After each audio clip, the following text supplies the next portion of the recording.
dari saudari beliau, lain ibu, antara Siti Aisyah dengan Siti Asma tentunya dibesarkan di rumah Siti Aisyah. Ya. Siti Asma bertugas mengirimkan perbekalan. Bayangkan dari Makkah itu, dari rumah Sayyidina Abu Bakar ke Gua Thur itu bukan tempat yang dekat, 3 mil, kurang lebih mungkin kalau di mungkin 3-4 kilometer gitu ya. Itu jarak yang bukan dekat. Saat itu tidak ada kendaraan. Kalau mungkin pakai kendaraan unta atau tentunya Siti Asma akan diikuti oleh kafir Quraisy. Bagaimana beraninya, kuatnya keberanian Siti Asma dalam membela Rasulullah SAW. Beliau yang mengirimkan perbekalan makanan kepada Nabi dan ayahanda beliau Abu Bakar As-Siddiq. Setelah 3 hari, ya, jadi dalam hijrahnya Nabi ada peran seorang pahlawan wanita yang luar biasa, yaitu Asma bintu Abi Bakar.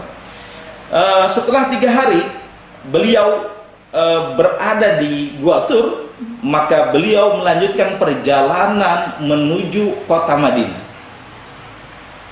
Dalam sejarah Nabi tidak mengambil jalan yang biasa dilalui atau jalan besar, jalan umum, enggak. Kalau jalan itu yang ditempuh tentunya Nabi akan sudah gampang sekali tertangkap. Ya, maka Nabi dengan Sayyidina Abu Bakar mempekerjakan seorang penunjuk jalan yang bernama Abdullah bin Uraikid, yang saat itu dia belum beriman, ya, masih orang musyrik, tapi karena dibayar oleh Nabi dan Sayyidina Abu Bakar maka menjadi penunjuk jalan. Ini Abdullah bin Uraikid, ya. Ternyata kafir Quraisy tidak tinggal diam. Mereka setelah mendapati Nabi tidak ada di rumah, mereka mengetahui Nabi melakukan perjalanan ke Madinah, mereka membuat sayembara yang begitu luar biasa, ya.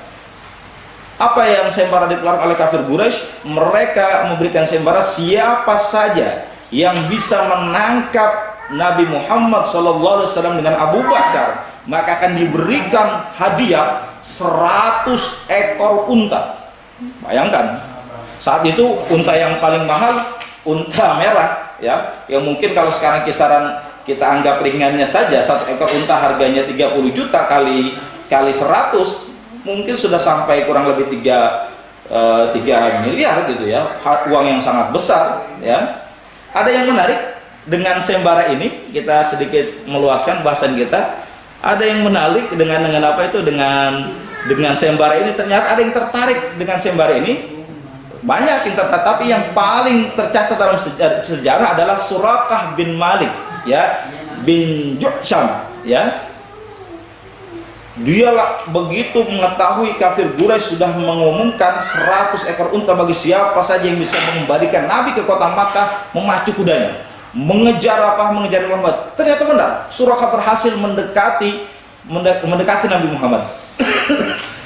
Singkat cerita, Suraqah berhasil memanggil Nabi, tapi begitu dia hendak mendekati Nabi, untanya terperosok di pasir yang panas. Dia teriak, akhirnya manggil, "Ya Muhammad, wahai Nabi Muhammad, selamatkan saya, karena tidak ada yang bisa menyelamatkan saya kecuali engkau." Nabi berdoa, selamat. Udah diselamatkan, kembali mengejar Suraqah. Terperosok lagi, didoakan lagi oleh Nabi, mengejar lagi. Akhirnya beberapa kali sudah terperosok, Suraqah bin Malik menyatakan, "Wahai Muhammad, saya tidak mau lagi mengejar engkau, dan saya juga tidak mau memberitahukan perjalanan engkau ke orang kafir Quraisy." Ya. Maka di riwayat lain Nabi Muhammad SAW memberikan hadiah, akan memakaikan gelang-gelang emas, perhiasan mahkota kekaisaran Persia kepada Suraqah bin Malik.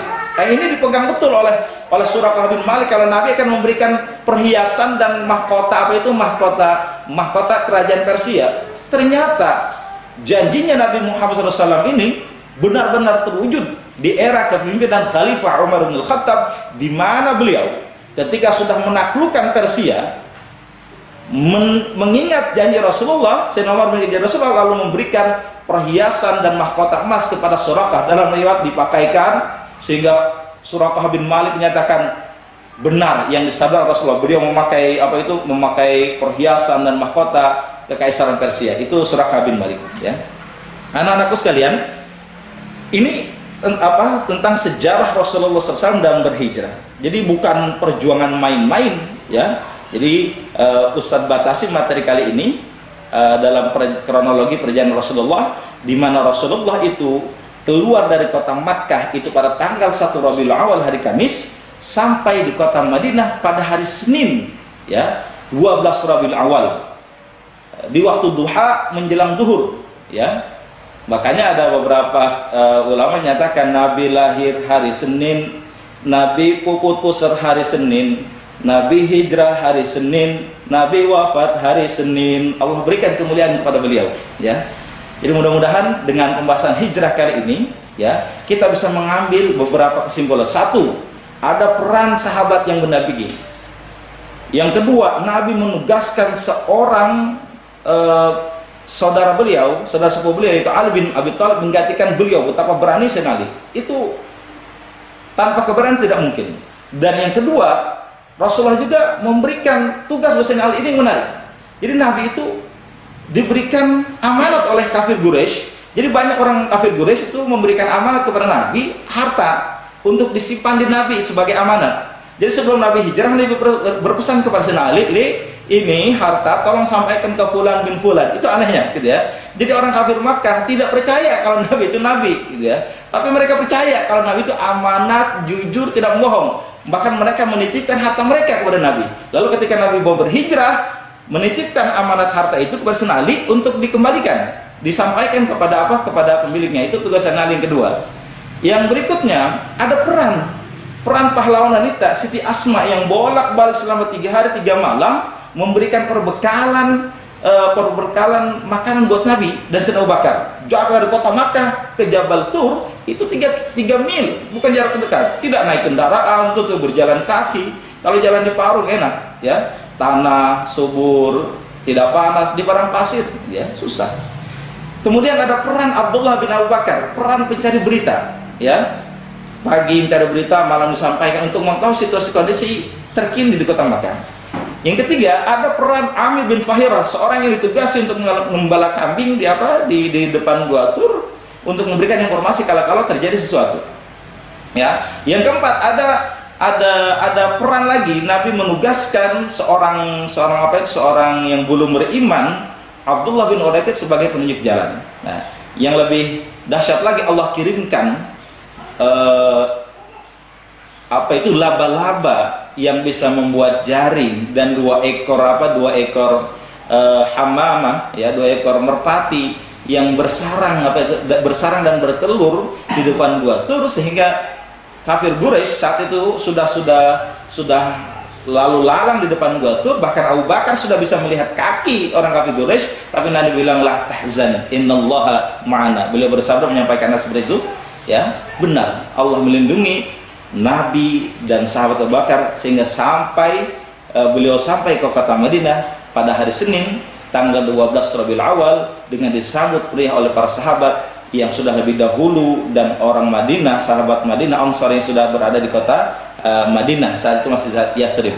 Mudah-mudahan anak-anakku semua, dengan kita mempelajari sejarah Rasulullah ini, sejarah hijrah ini, kita bisa mengambil hikmah, mengambil pelajaran bagaimana perjuangan Nabi itu dahsyat, para sahabat, ya, baik itu lelaki atau sahabat wanita, sahabat laki, semuanya berjuang demi Allah dan Rasulnya. Terima kasih banyak.